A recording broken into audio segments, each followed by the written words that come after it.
Invasion from Below is a gem of a sub-theme. Our valiant heroes have been shrunk down to minifigure scale, and that's so that the beasts that they're fighting seem huge and gigantic. So the heroes need to use larger mechs to combat this new threat. Kaijus versus mech suits. It's a recipe for something really awesome. And funnily enough, my favorite set of this wave is not one of the bigger ones. It's actually one of the smallest.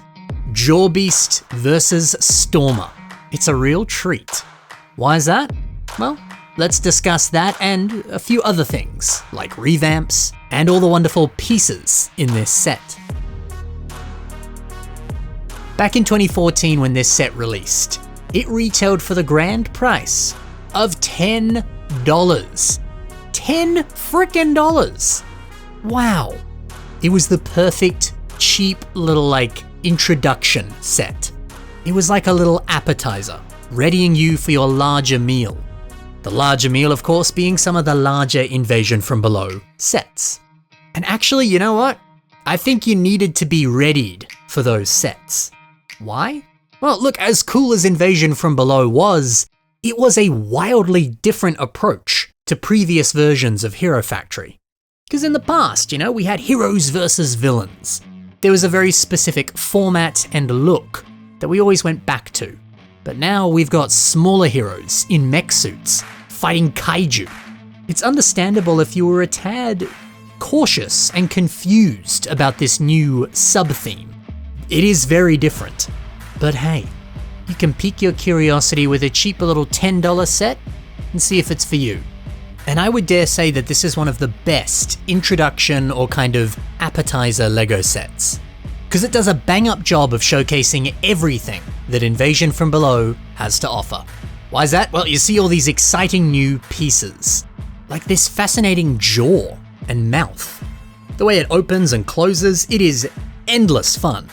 Even just the ability to have him chomp down on Stormer. Heck yeah! You also are granted with these glorious, large Invasion from Below spikes. It's a piece that did in fact debut in 2014. These pieces are so awesome that LEGO still makes them today. It's one of few Hero Factory pieces to survive all these years. The set also features some vibrant and fun colors like purple, medium azure, and trans light blue. And you're introduced to a minifigure hero. Look at him with that sick helmet and this very fancy data pad that clips onto the arm. He's got nice armor. It's just a cool figure. For only $10, you actually get quite a lot. And you learn quite a lot about what makes Invasion from Below so good. Yes, epic pieces, amazing colors, fun minifigures, but the best part?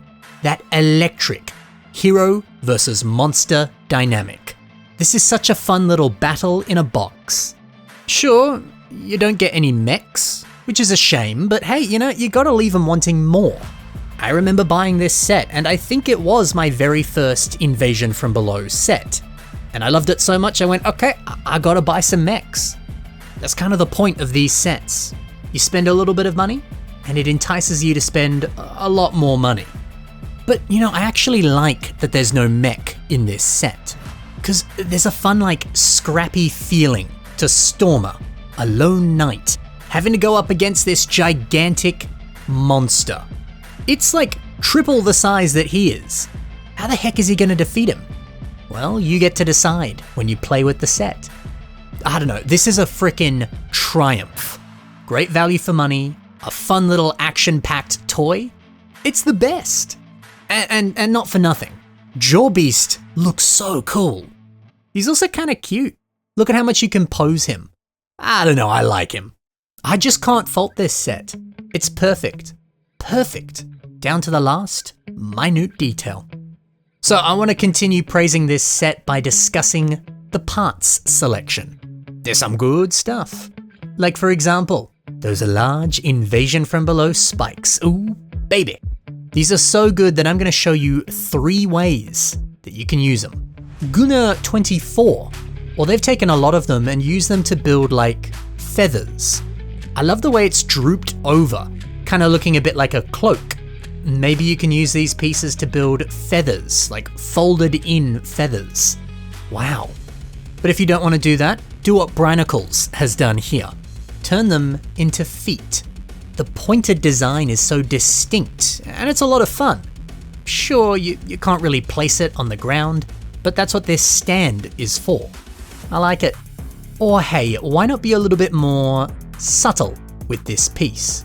You can use them for upper or lower limbs. They integrate so nicely, they look great as armor, they help shape things so well. This piece is so versatile. Up next, medium azure hand sockets. You get a nice supply of them. Matt Goldberg has used them for a very long dinosaur neck. There's also a few more in the torso. That looks pretty good, and so does medium azure. What a lovely color. Sticking with blue, what about some trans light blue bones? Patron uses them, as well as a few other trans blue limbs. Then you surround it with dark blue parts, and look at it! There's something about it that feels so aquatic. It's got a nice underwater feeling to it. It's a beautiful pairing of colors. Perhaps you can do the same. We also have the sensational purple headpiece. I like what Yuri Fascio has done here, using two of them for some exotic shoulder armor. If you need some fancy shoulder pads, this is gonna look great. The final piece today, this torso armor. Oscarbot angles a couple of them right here, and then that empty space in the middle, perfect for a mouth. Yeah, this is sick. So alright, it's safe to say these pieces are pretty great, but why don't we take a look at two revamps of Jawbeast. Kelvin Lowe, or Chubby Bots, he shows off a bit of a different mock. One that actually has nothing to do with Jawbeast, but he uses a few of his pieces and it just looks pretty similar, so hey, I think this counts. Look at this snake tail. What a fun body design. And gosh, the way it transitions up into this bulky looking chest. Ain't nothing scarier than a snake dude with giant muscles. And check out Furno's red blades sticking out of the back. There's something about the energy of that feels so, like, dynamic. It adds a nice kind of flair to this mock. And actually, hey, these can fold down and become hands. Now he's got 4 arms. There's a lot of original ideas on this creation. It's great. The next revamp is also pretty great. This is now an actual revamp of Jawbeast, and he kind of assumes more of a knight-like appearance. He's got a staff, he's got a shield. It looks good. I can almost see like an entire army of these guys. Guarding the Queen Beast, protecting her in battle. That would be cool. Yeah, a more like soldier-like appearance for Jawbeast. I think it works. You might see this little chain around the neck. At first I thought this was hair because it's only on one side, but I think it's just like, jewelry. And that's such a fun thing to add to a Bionicle. People used to do it all the time back in the day. Nowadays, you don't really see it too much. But if you want to add in that tiny little bit of detail, a little bit of extra character, put some jewelry on it. I like this a lot. And man, I like this set a lot. It packs a punch for being so small. Now, if you want to see more creations like the ones I showed you today, check the links below. You can find more of the work of those builders right there. Thanks for watching, everyone. Happy building, and bye for now.